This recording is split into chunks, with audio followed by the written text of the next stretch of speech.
I want to stand with my colleagues, governors who are here today, to de-associate completely, to associate myself and the people of Tharaka Nithi and the people of Mount Kenya East with the sentiments that were shared by Governor Mutahi, Kahiga'S, the former Vice Chair of the Council of Governors.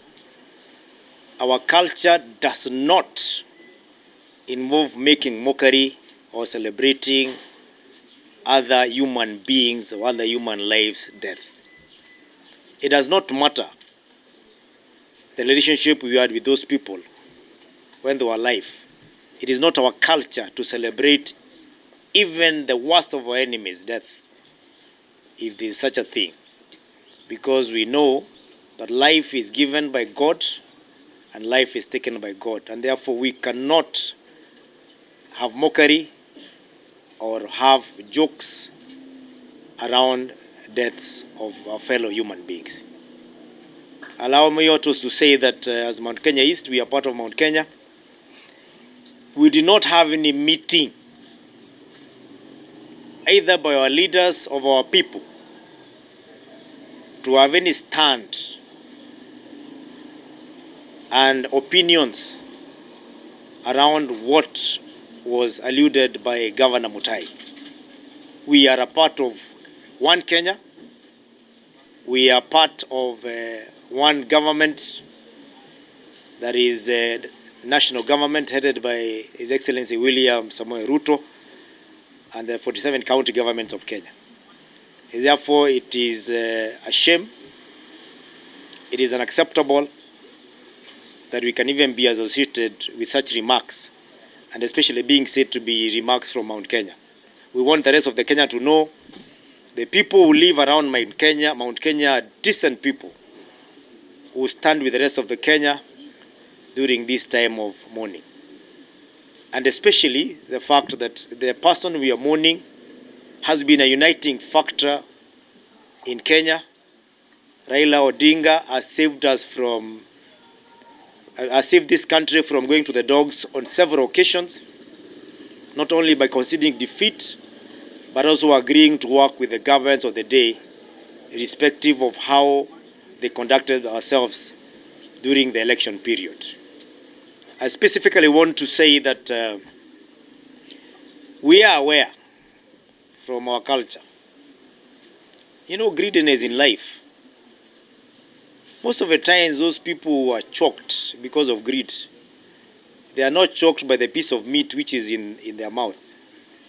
They are choked by the piece of meat which is in another person's plate. We want to advise the people from our region to stop looking at what has been done somewhere else by this government.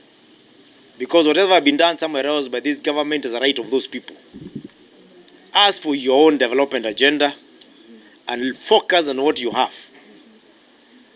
When Keno, Makutano, Marwa Road, going to Nanyuki was being made, we were silent as Mount Kenya East.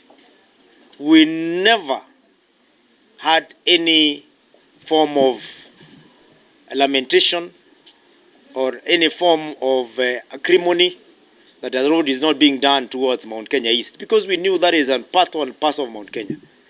Why is it a problem now when the president announced the other day during Mashujaa that the road from Makutano ya Mwea through Mwea, Embu, Tharaka Nithi, Meru is going to be dual, just like that other road?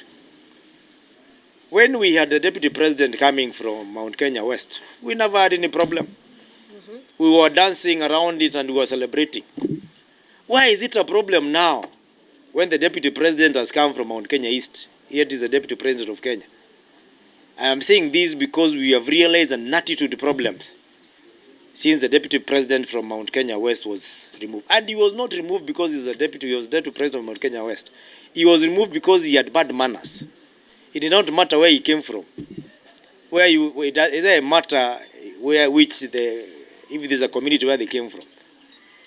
Because when we choose a deputy president, It is a deputy president of Kenya and not for our region.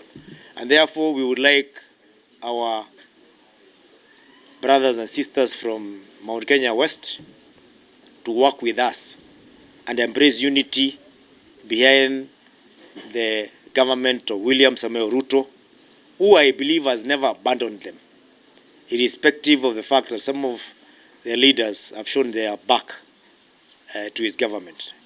He does not forget the people who we serve, and I want to say today categorically, when we are standing here as Mount Kenya East governors, I want to stand with my colleagues, governors who are here today, to de-associate completely, to associate myself and the people of Tharaka and the people of Mount Kenya East with the sentiments that were shared by Governor Mutahi, Kahiga'S, the former Vice Chair of the Council of Governors.